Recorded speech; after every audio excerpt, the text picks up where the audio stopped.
우리가 지난 시간에 이어서 이제 가정교회 이야기 세 번째 시간이 됐습니다. 벌써 6월이 세 번째 주가 됐어요. 정말 시간이 빨리 가시죠? 예, 저도 이렇게 빨리 간다고 생각하는데요. 어쨌든 우리가 이 하루하루 살아갈 때 정말 참 의미 있게 살아가야 하지 않을까 또 생각을 해봅니다.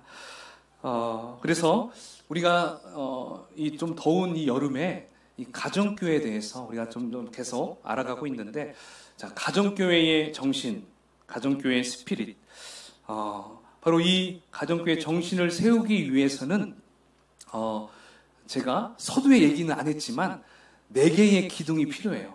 가정교회 기반이 되어 있으면 기둥이 필요하잖아요. 바로 이 기둥. 그래서 제가 첫 번째, 두 번째 말씀드렸던 부분은 벌써 두 번째 기둥까지 제가 여러분에게 말씀을 해드렸어요. 한번 그림을 한번 볼까요? 자, 가정교회 세축 4기둥이라는 그림이 있는데, 자, 한번 보여주시면 참고가 될 것 같습니다. 자, 혹시 많이 봐왔던 그림인가요? 예, 익숙한 분들도 있고요. 처음 보시는 분도 있을 텐데, 자, 우리가 첫 번째 교회의 존재 목적이 뭐라고 했습니까? 예. 존재 목적? 영혼 구원하여 제자 만드는 사역이다. 기억나시죠? 예. 영혼 구원하여 제자 만드는 것이 우리 교회의 존재 목적이다. 자, 두 번째 기둥. 자, 제자 훈련 방식이에요.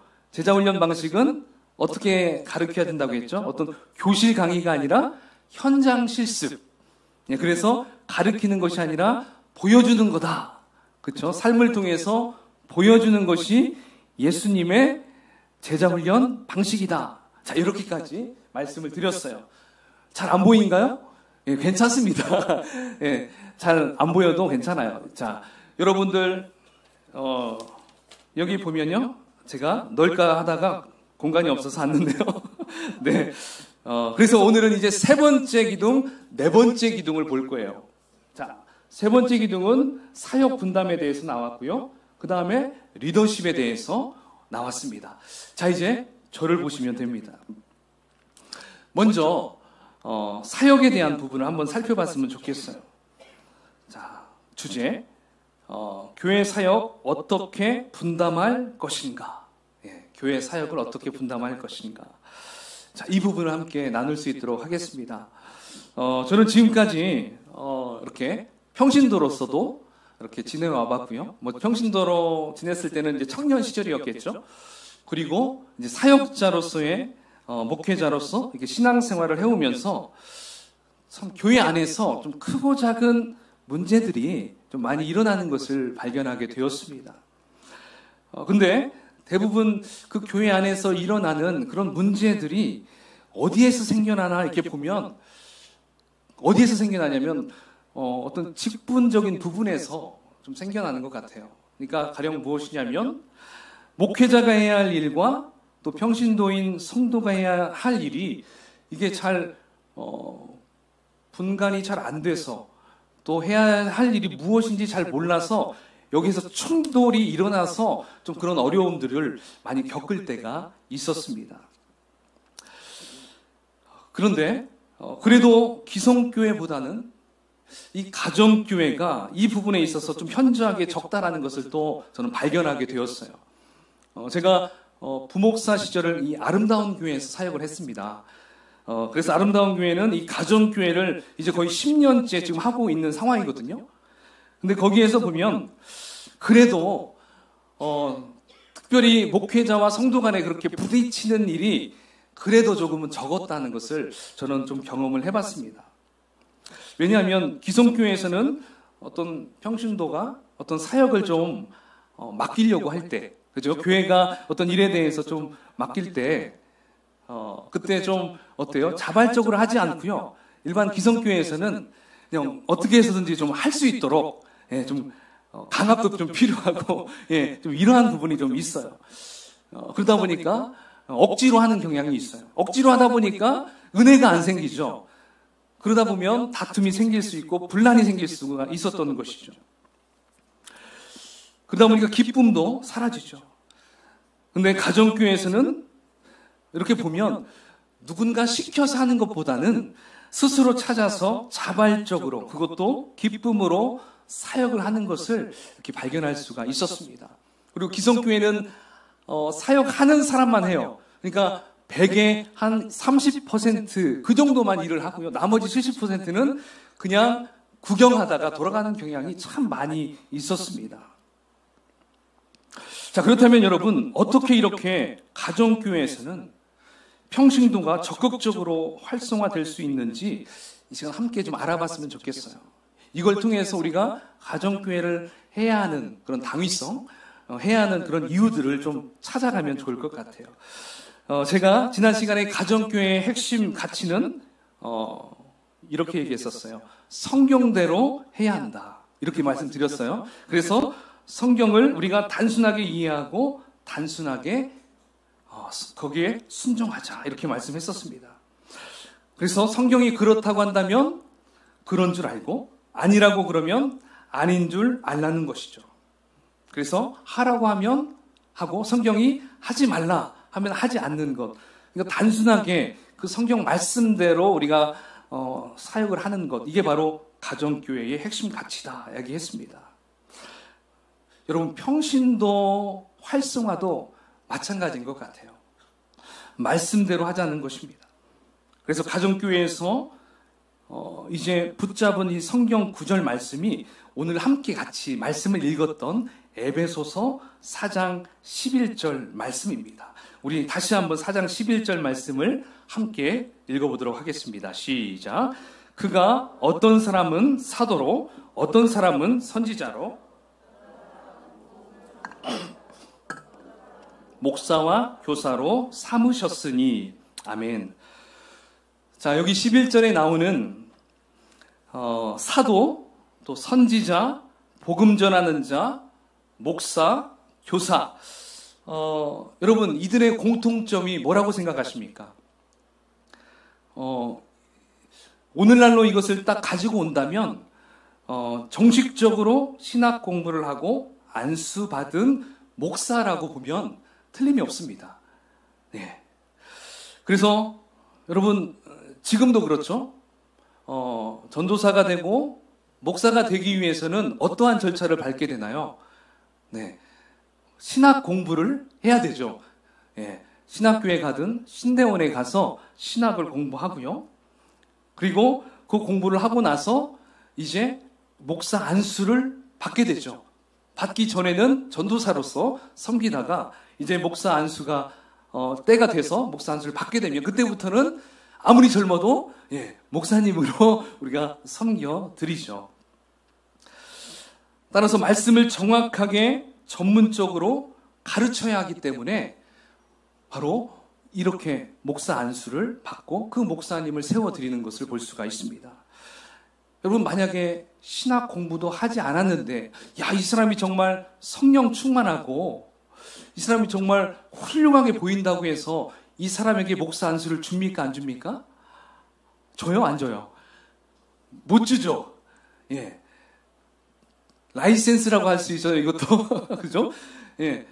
목사로서 신학을 공부하지 않고 그냥 이 사람 괜찮아. 그래서 그냥 목사 안수를 주면 무슨 일이 벌어질까요? 엉뚱한 말을 할 수가 있고요. 자칫 잘못하면 이단으로 빠져버릴 수가 있다는 것이죠. 그렇기 때문에 말씀 사역자는 분명히 검증된 신학교도 정말 검증된 신학교에 가야 됩니다. 그리고 또 검증된 교단. 우리나라의 교단이 얼마나 많아요. 수천 가지예요. 거기 보면 큰 교단은 이제 한 6가지 정도 되겠지만 그 사이 세부적으로 가면 얼마나 많은지 몰라요. 그러니까 그 안에 잘못된 교단도 있겠죠. 그렇기 때문에 인정하는 그러한 교단, 그리고 검증된 지방회, 장로회에서는 노회 이렇게 얘기할 수 있겠죠. 그리고 교회 안에서 인정하는 사람을 세워야 한다는 것이죠. 그래서 하나님께서는 이러한 말씀 사역자를 세우시고 나서 이제 이들이 해야 할 사역을 가르쳐주고 있다는 것입니다. 그래서 함께 읽었던 11절 말씀에 나오는 그 은사받은, 여기서 다섯 5개의 그 은사를 받은 사람들은요, 한마디로 목사님을 얘기한다라고 생각하면 돼요. 그러니까 말씀을 전하는, 말씀을 설교하는 이런 분으로 생각하면 된다는 것이죠. 자, 그렇다면 이제 12절 말씀을 또 한번 읽어보겠습니다. 12절 말씀 시작. 이는 성도를 온전케 하여 봉사의 일을 하게 하며 그리스도의 몸을 세우려 하심이라. 아멘.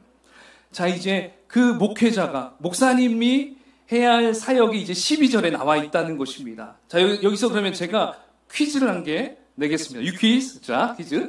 자, 퀴즈 하나 내겠습니다. 자, 이 말씀, 우리가 12절 말씀을 보았을 때, 자, 말씀 사역자, 즉, 목사님의 사역은 여러분, 뭐라고 생각하십니까? 자, 1번, 힌트. 1번. 자, 사역은요, 성도를 온전케 하는 것, 봉사하는 것, 그리스도의 몸을 세우는 것. 자, 1번은 이 세 가지를 해야 하는 것이다. 자, 2번은 아니다. 성도를 온전케 하는 것이다. 자, 2번. 자, 여러분, 1번이 답일까요? 2번이 답일까요? 자, 마음속으로 손을 들어보세요. 자, 1번.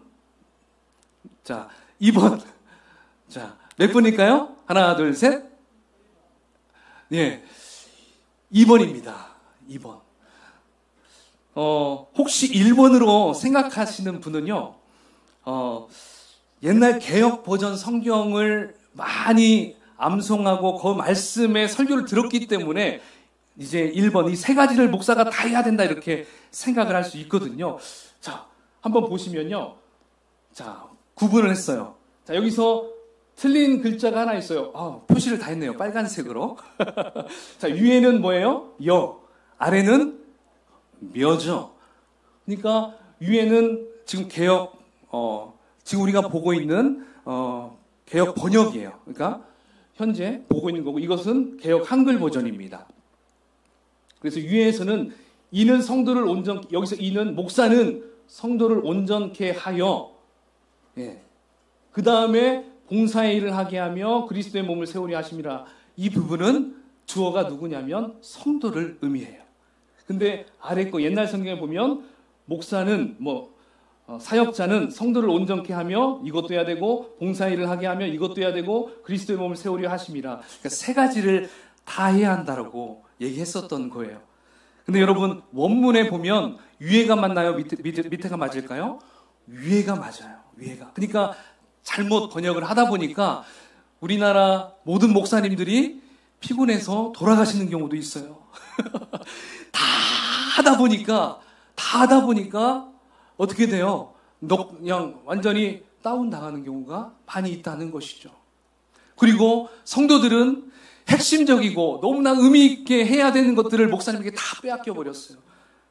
그러니까 이것을 기성교회가 여전히 하고 있다 보니까 성도들은 그냥 와서 예배만 드리고 돌아가는, 자신이 해야 될 사역이 있는 분은 또 하겠죠. 하지만 왔다가 그냥 돌아가는 그런 일을밖에 할 수가 없었고요.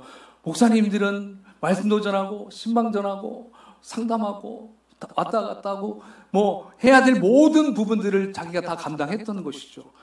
개척교회 목사님은 혼자서 해야 되겠지만 그래도 큰 교회는 이제 사역자들을 분담해서 하겠죠.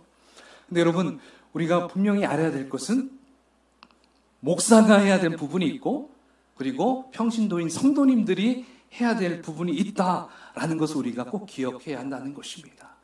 자, 여기서 그렇다면 성도가 해야 하는 사역 두 가지 뭐가 있습니까? 봉사의 일 그리고 그리스도의 몸을 세우는 일, 이 두 가지를 해야 되는데요. 자, 여기서 봉사라는 것은 단순히 주보 나눠주고 꽃꽂이하고 식당 봉사하고 이런 봉사의 차원이 아니에요. 자, 이것을 킹 제임스 버전, 영어 버전에 보면요, 미니스트리라고 이렇게 표기가 되어 있어요. 미니스트리는 뭐예요? 목양, 목회라는 의미예요. 그러니까 목사가 파스터잖아요. 그러니까 같은 의미를 내포하고 있어요. 그래서 봉사의 일을 한다는 것은 바로 목양을 한다는 것을 의미한다는 것이죠. 그 다음에 그리스도의 몸을 세운다. 두 번째, 이것은 뭐예요? 그리스도의 몸은 교회죠. 따라서 성도는 목양을 하고 교회를 세우는 일을 하는 사람. 이것이 원래의 본 뜻이라는 것을 여러분 다시 한번 잘 새겼으면 좋겠어요. 자, 그러면 말씀 사역자가 하는 일은 여러분 무엇이 되는 건가요? 바로 성도를 온전케 만드는 일을 하는 것입니다. 그러므로 하나님께서는 말씀 사역자를 통해서 성도를 준비시켜서 성도들로 하여금 이제 목양을 하게 하고 또 교회를 세우게 한다는 것입니다. 이해가 되시죠? 그런데 성도가 해야 될 일을 목회자가 다 하려고 하다 보니까 너무나 힘들어지고 단명하시고 그렇게 또 간에 문제가 생기고 많이 그러는 것을 볼 수가 있어요. 제가 이렇게 앞서 이렇게 보면 목사님들이 너무너무 힘들어 하시는 부분을 볼 수가 있어요. 그걸 누구한테 말도 못하고요. 끙끙 앓고 힘들어 하시는 분들을 보게 되었었어요. 사실 우리가 보통 일반적으로 생각할 때 교회에서 가장 모범적인 성도, 여러분 어떤 사람이라고 생각하십니까? 예배 안 빠지고 잘 나오는 사람, 그리고 11조 헌금 잘하는 성도님, 그리고 아무 소리 안 하고 입을 꾹 다무는 사람, 이런 분들이 교회의 가장 모범적인 성도다라고 우리가 그렇게 인식이 되어 있어요. 근데 여러분 이게 잘못되는 거예요. 그러다 보니까 솔직히 평신도인 성도님들 중에 정말 목회자의 그런 심령으로 뜨거운 분들이 있어요. 여러분 그런 분들 있습니까? 없습니까? 있어요. 근데 그런 분들이 교회에서 어떻게 뭔가를 하려고 해도 교회에서는 안 돼요. 하지 마세요. 어떤 누군가를 예언적으로 도와주고 싶고 누군가를 어떤 자기의 은사적인 부분으로 도와주고 싶어도 안 된다고. 이건 다 사역자가 해야 된다고. 다 커트 하니까 이분들이 열받아가지고 그러면 내가 목사한다. 그래가지고 늦지막히 신학교에 가서 목사하는 분들이 있어요. 예, 그래가지고 몇 년 하다가 이제 본인 또 이렇게 세 가지 일을 열심히 하다가 또 이제 힘들어서 그런 게 계속 되풀이되는 것을 볼 수가 있어요. 또 어떤 분들은 나는 그냥 선교 단체 가서 한다 이렇게 또 생각하는 분들도 있다는 것이에요. 기성 교회들은 그렇게 되는 것을 많이 보게 됩니다. 그런데 여러분 가정교회에서는요 달라요. 이러한 일들이 일어나지 않을 확률이 높아요. 왜냐하면 가정교회 안에서 목자와 목녀가 되면 자연스럽게 이러한 목양 사역을 할 수가 있기 때문에 그렇죠. 여기 우리 목자님, 목녀님 이미 수십 년, 거의 수십 년 아니죠. 거의 10년 이상 하시는 분들도 이렇게 앉아 계시는데요. 어떻습니까? 그렇죠? 목자로서, 목녀로서 충분히 이런 부분들을 할 수가 있었다는 것을 여러분 기억하실 겁니다. 물론 담임 목사가 다 해도 돼요. 그렇지만 평신도 목자인 성도가 바로 이 목양 사역을 할 수 있도록 넘겨줘야 한다는 것이죠. 특별히 돌잔치 가서도요 설교할 수 있어요. 그죠? 그때 뭐 교리적인 설교가 아니라 자신의 간증을 얘기하면서 충분히 설교할 수가 있습니다. 그래서 목자님들은 신방에 가서도 말씀을 전할 수 있어요. 그걸 부여해 줬어요. 가정교회는 부여해 주신 거예요. 꼭 목사님 모셔서 안 해도 돼요. 사실 간증 설교가 더 은혜가 되는 거 아시죠? 때로는 간증자를 통해서 더 은혜 받고 돌아가는 분들 많이 있어요. 따라서 이것을 설교로서 잘 정리해서 하면요 굉장히 큰 도전과 은혜가 될 수가 있다는 것이죠. 그래도 가정교회에서 담임 목사가 집리하는 부분은 뭐 결혼식이나 또 뭐 장례식장 같은 데서는 담임 목사가 물론 이제 그 부분을 집례는 합니다. 그러나 모든 준비와 또 모든 이런 순서나 이런 것들은요 보통 누가 주관합니까? 목장이 주관을 하게 되죠. 그렇게 보면 신기하게 담임 목사가 주체가 돼서 딱 성도님 오면 오십시오. 이제 저희가 맞이할 수 있는데 가정교회를 하는 그런 장례식장에 가면요 오히려 목자님이 담임 목사가 가면요 아유 목사님 오셨습니까? 맞이하는 경향이 있어요. 왜? 주체가 누구이기 때문에 목장이 주체가 되고 목자님이 주체가 되기 때문에 이제 마치 담임 목사는 손님처럼 가서 이렇게 섬겨주고 오는 그런 경향이 있다는 것을 볼 수가 있습니다. 자, 그렇다면 여러분 이렇게 평신도 성도로서 목자, 목녀가 하는 일이 이것이라면 그러면 목사가 해야 되는 일이 무엇일까 한번 또 우리가 생각하면 좋겠어요. 그것은요, 목자가 목양을 잘 할 수 있도록 도와주고 또 성도가 교회를 잘 세워나갈 수 있도록 훈련시키는 사역을 한다는 것입니다. 그래서 사도행전 6장 4절을 보면 목사가 해야 될 부분을 분명하게 말씀하고 있어요. 우리 같이 한번 읽어보도록 할까요? 시작.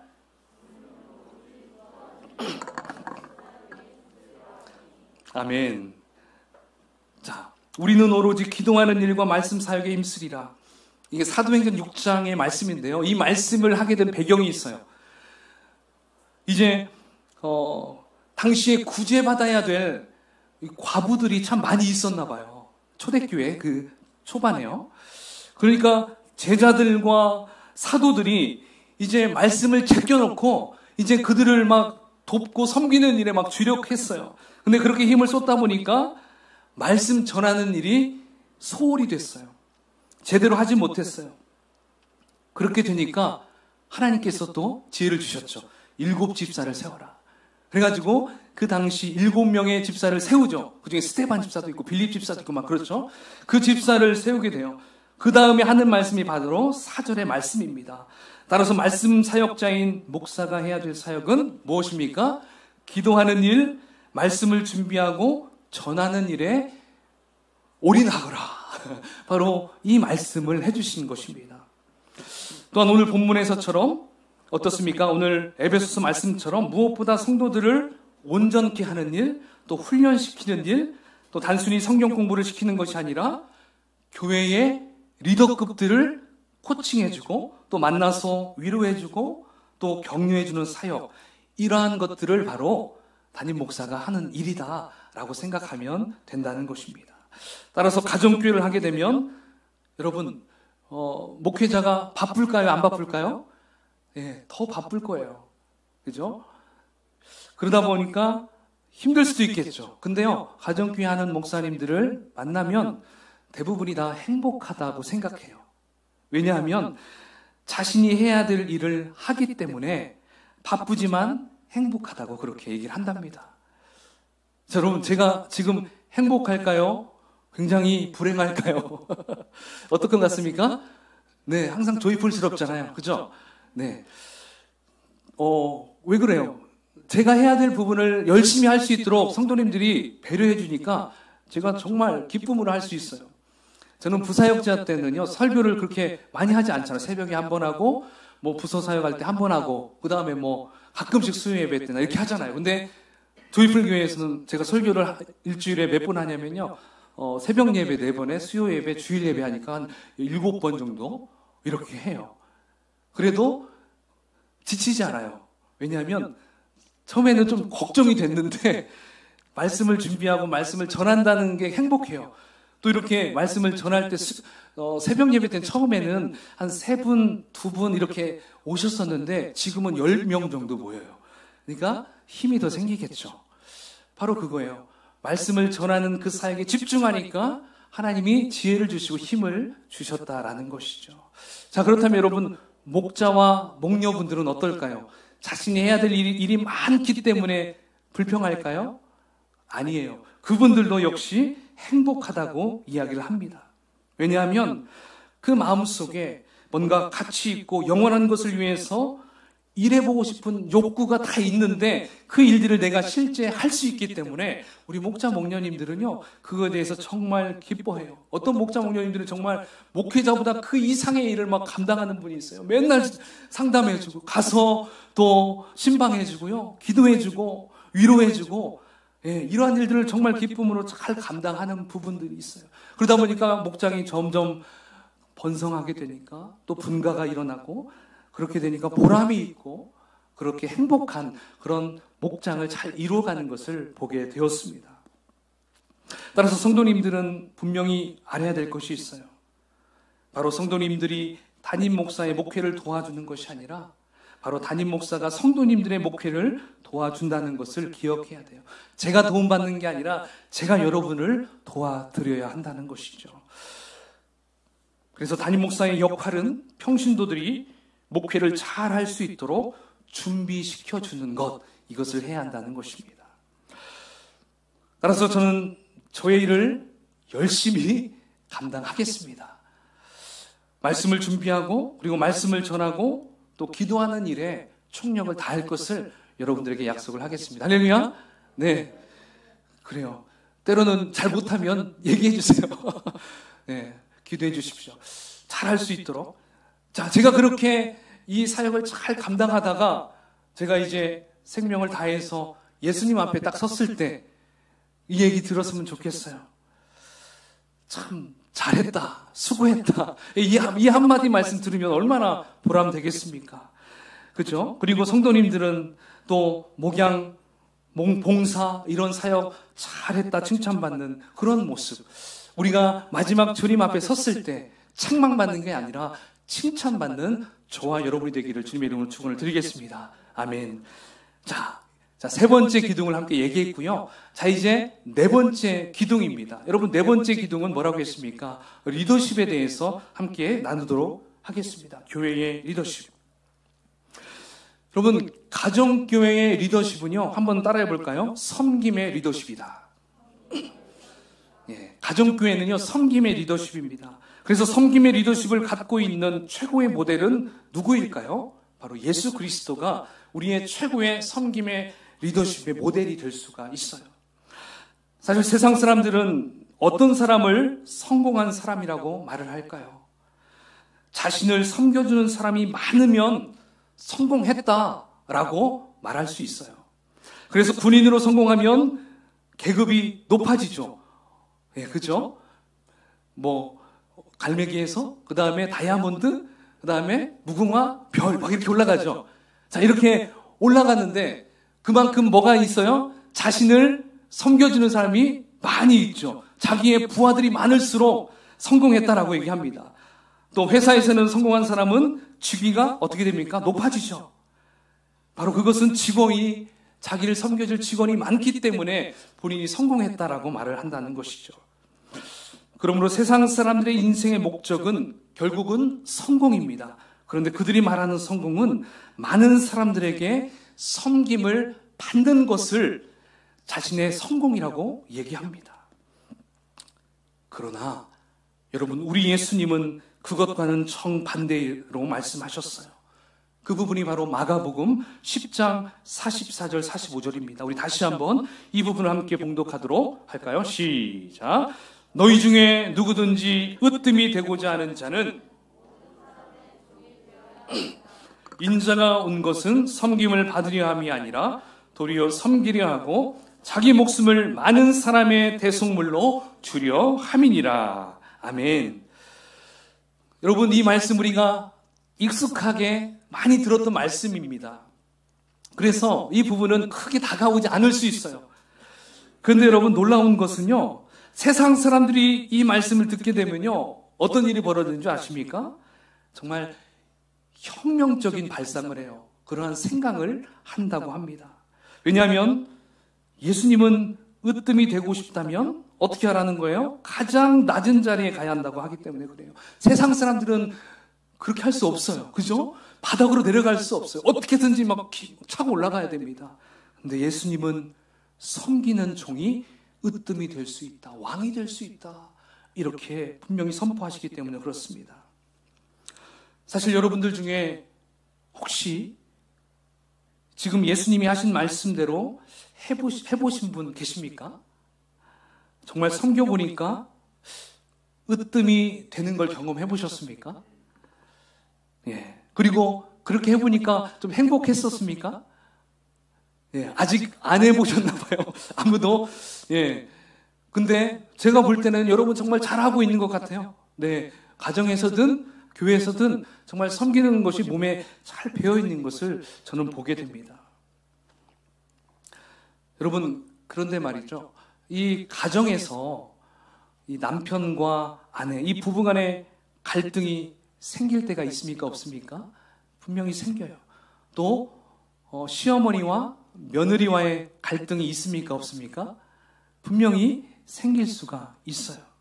근데 여러분, 그 이유가 그렇게 갈등이 생기는 이유를 찾아보니까 어디에서 나오는 게 되었냐면 바로 뭐예요? 서로 섬김 받기를 원해서 이러한 일들이 이런 갈등이 생겨난다는 것입니다. 자, 남편이 직장에서 피곤해서 집에 오면 여러분 어떻게 섬김받기를 원하죠? 남편이 딱 왔어요. 그러면 아내가 일단 따뜻한 말 한마디가 해주길 바랍니다. 여보 왔어요? 수고했어요. 이런 대화, 이런 인사말 해주는 거 바랄 겁니다. 그리고 여기 앉아요. 안마해줄게요. 이렇게 안마도 해주고, 자 그러면서 맛있는 식사도 딱 대접해주고, 자 그러면 남편은 어떤 생각을 생각할까요? 우리 아내가 나를 정말 잘 섬겨주고 있구나, 이런 마음을 들 거예요. 근데 아내가 이렇게 섬겨주지 않을까? 안 하니까 어떤 마음이 들어요? 짜증이 와요. 화가 나요. 막 불이 나요. 예, 말은 하지 않지만 막 그게 막 생길 수가 있어요. 경험해 보셨습니까?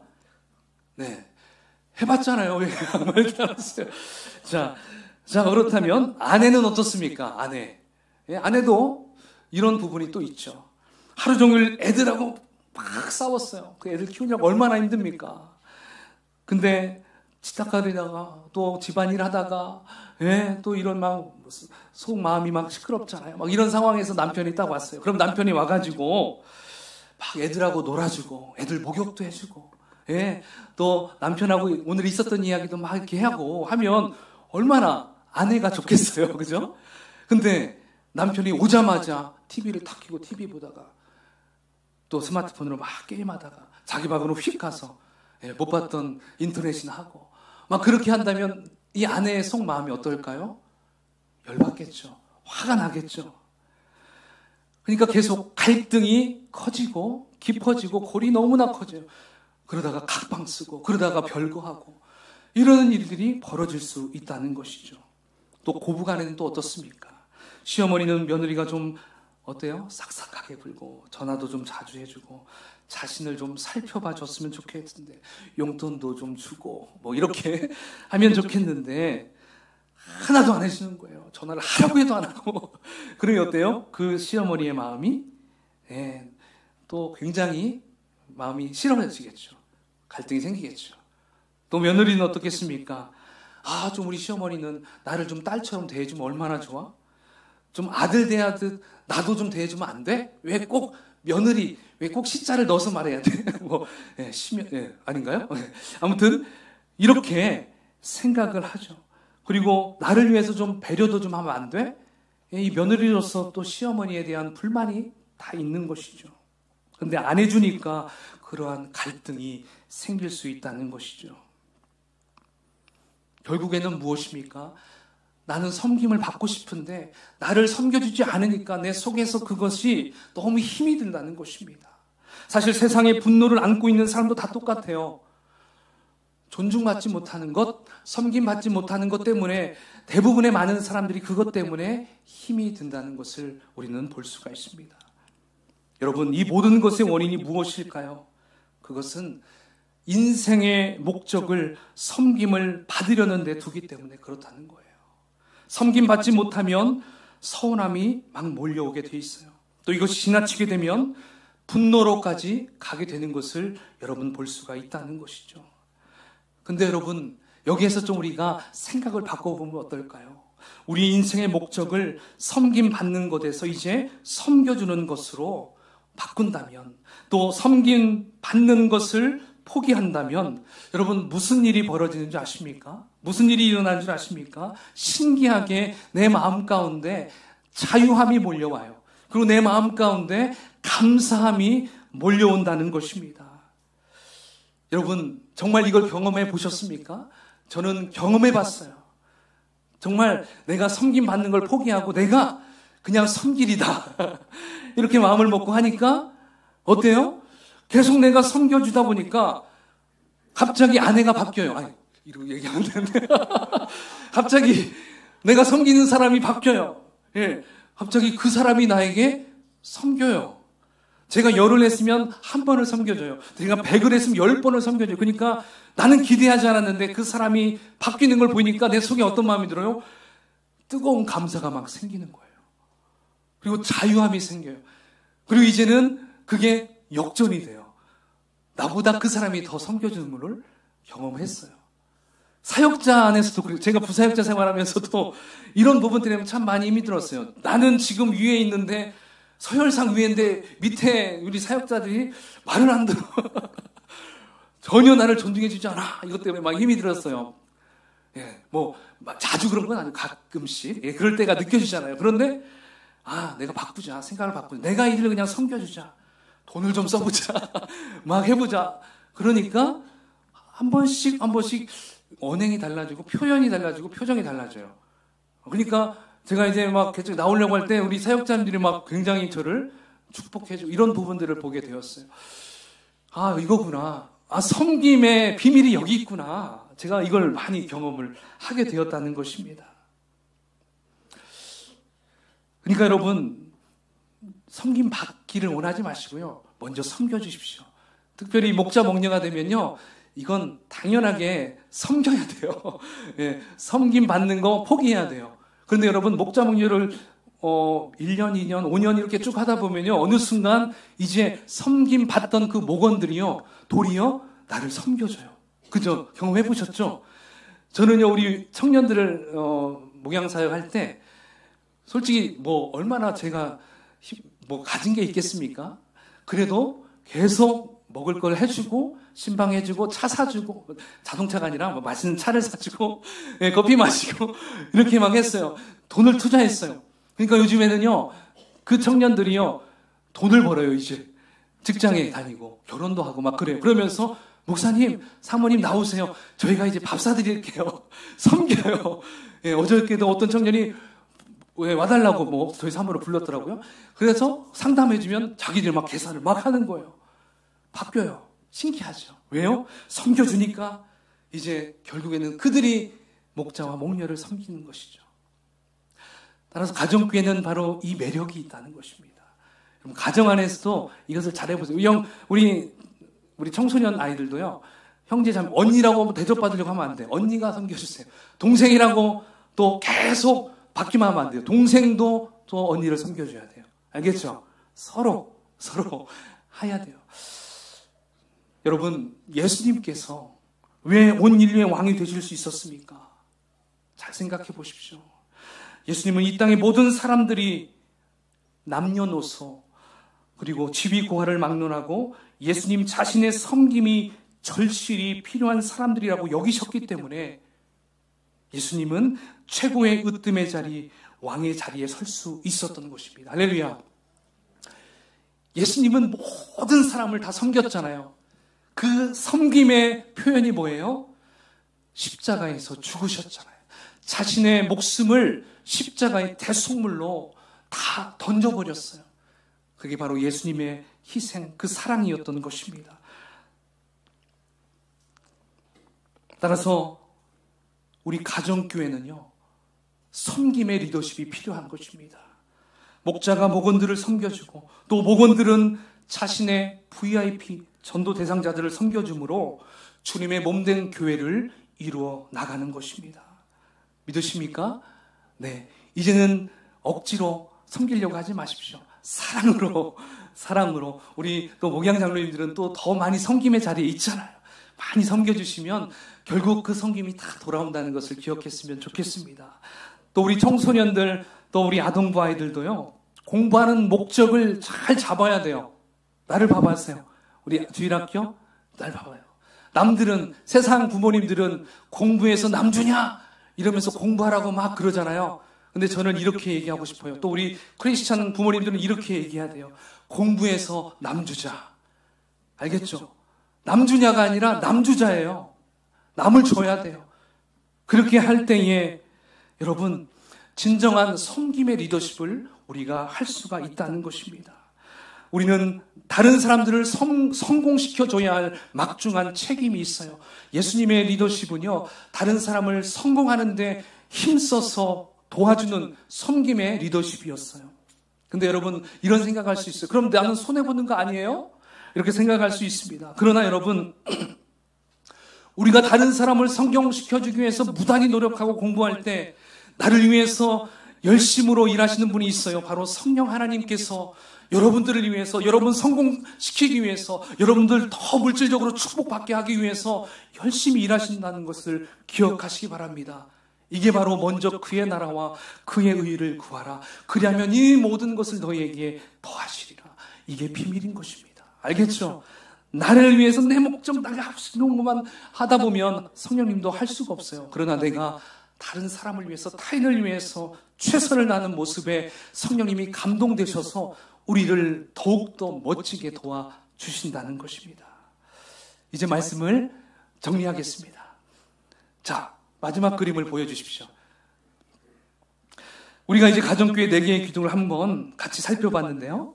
자, 첫 번째 기둥 읽어보겠습니다. 시작. 교회의 존재 목적, 영혼 구원하여 제자 만드는 교회. 자, 두 번째 기둥 시작. 성경적인 제자 훈련, 가르쳐서가 아니라 보여줌으로. 그다음에 세 번째 기둥 시작.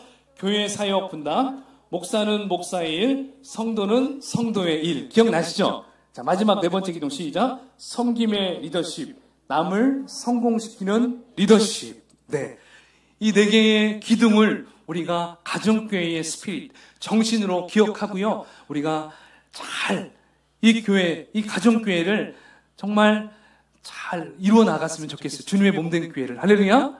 네.